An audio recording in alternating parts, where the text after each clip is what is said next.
Imaginez vous réveiller un jour et réaliser que vous avez vécu dans un monde de fantômes.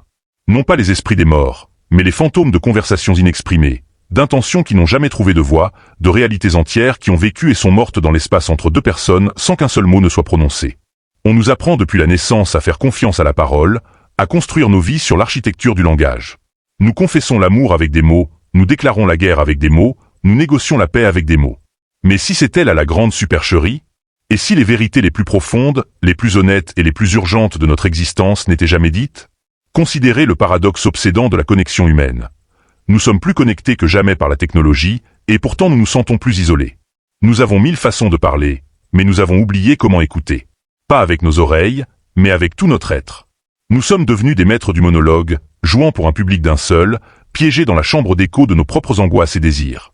Nous sommes tellement consumés par la terreur de savoir quoi dire ensuite, tellement obsédés par l'élaboration de la phrase parfaite pour impressionner, persuader, conquérir, que nous sommes devenus sourds à la symphonie de la vérité qui se joue juste devant nous. Nous écoutons le script, mais nous manquons la performance. Imaginez un homme et une femme assis l'un en face de l'autre. Ils parlent, tissent un récit, présentent la version soigneusement choisie de lui-même qu'il veut qu'elle voie.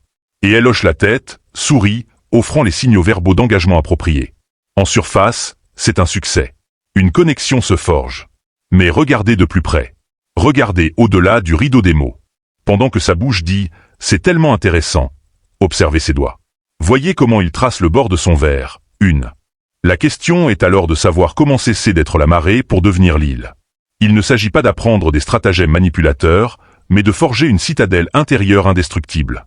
C'est une épreuve du moi, un voyage au cœur de votre propre pouvoir. Les anciens stoïciens nous ont laissé une carte pour ce territoire, non pas pour conquérir les caprices des autres, mais pour maîtriser le chaos en nous. Ce qui suit ne sont pas 4 stratégies, mais 4 lois sacrées de la souveraineté de soi, forgées dans les feux de la sagesse stoïcienne, conçues pour vous aider à reconquérir non seulement son intérêt, mais l'intégralité de votre âme. La première loi est l'alchimie de l'équilibre. Quand elle s'éloigne, votre instinct est de l'inonder d'énergie, une erreur fatale qui est une trahison envers vous-même. La voie stoïcienne est celle de l'inaction délibérée. Vous ne poursuivez pas, vous vous arrêtez simplement. Vous reflétez son énergie non pas comme un jeu, mais comme un acte de profond respect de soi. Son silence rencontre votre calme, ses réponses brèves votre propre économie de mots. C'est puissant car la poursuite communique un message dévastateur. Mon centre émotionnel se trouve en toi. En égalant son énergie, vous envoyez un signal silencieux et puissant. Ma paix ne dépend pas de ta présence. Je suis entier. C'est la posture d'un roi qui ne mendie pas l'attention. Dans l'espace créé par votre retrait calme, un vide se forme dans son esprit. Les questions surgissent. Astérisque, où est-il passé? Pourquoi ne me poursuit-il pas? Astérisque, et vous avez révélé votre respect de vous-même, faisant de votre attention quelque chose qui doit être regagné. La tragédie d'un homme qui meurt de soif au milieu d'une rivière, parce qu'on lui a seulement appris à chercher l'eau dans une tasse. Ce ne sont pas des astuces. Ce n'est pas un jeu.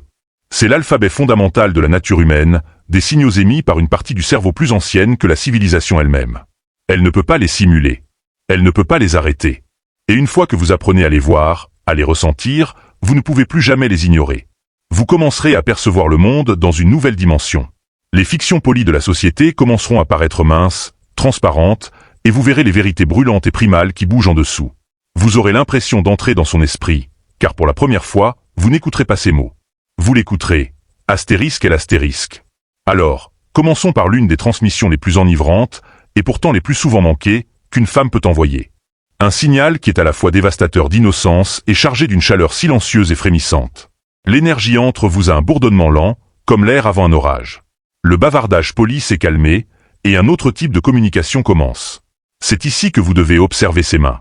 Pour l'œil non averti, ce qu'elle fait ensuite n'est rien. Une habitude nerveuse, un simple tic. Mais pour l'homme qui sait, c'est une confession. Elle prend son collier, la chaîne fraîche contre sa peau, et commence à le faire rouler entre son pouce et son index. Peut-être tient-elle un stylo, et au lieu d'écrire, elle le retourne encore et encore, hypnotisée par le mouvement. Ou elle trace la condensation sur son verre, son doigt laissant une lente traînée humide. C'est un déplacement. Lorsque l'attirance monte, le corps génère une énergie qui n'a nulle part où aller. Dans un lieu public, une première conversation, elle est socialement contenue. Son esprit conscient, le gardien de son comportement, dit « je dois ». La loi finale et la plus profonde est de trouver votre étoile du Nord, votre but. Ces signaux contradictoires sont un chant de sirène, attirant votre esprit dans la prison psychologique de l'obsession. La réponse stoïcienne ultime est de rediriger le projecteur de votre attention de la mer chaotique de ces émotions vers le phare inébranlable de votre propre mission. Ancrez-vous à votre objectif, que ce soit votre carrière, votre art ou un projet personnel, et versez chaque once d'énergie détournée. Acceptez la dichotomie du contrôle. Vous ne pouvez pas contrôler ses humeurs, mais vous pouvez contrôler votre discipline, votre concentration et votre intégrité. Lorsque votre raison d'être est l'accomplissement de votre propre potentiel, vous devenez vraiment libre. Une force de la nature dont la valeur n'est pas déterminée par des textes en retard, mais par le monde que vous construisez. À la fin, vous verrez que ces signaux contradictoires n'ont jamais été le véritable test. Le test, c'était vous, et la façon dont vous réagiriez au chaos. Si vous réagissez avec besoin, vous devenez un prisonnier. Si vous répondez avec un calme stoïcien, avec des limites et un engagement inébranlable envers votre propre valeur, vous devenez souverain. Peut-être qu'elle reviendra, peut-être pas.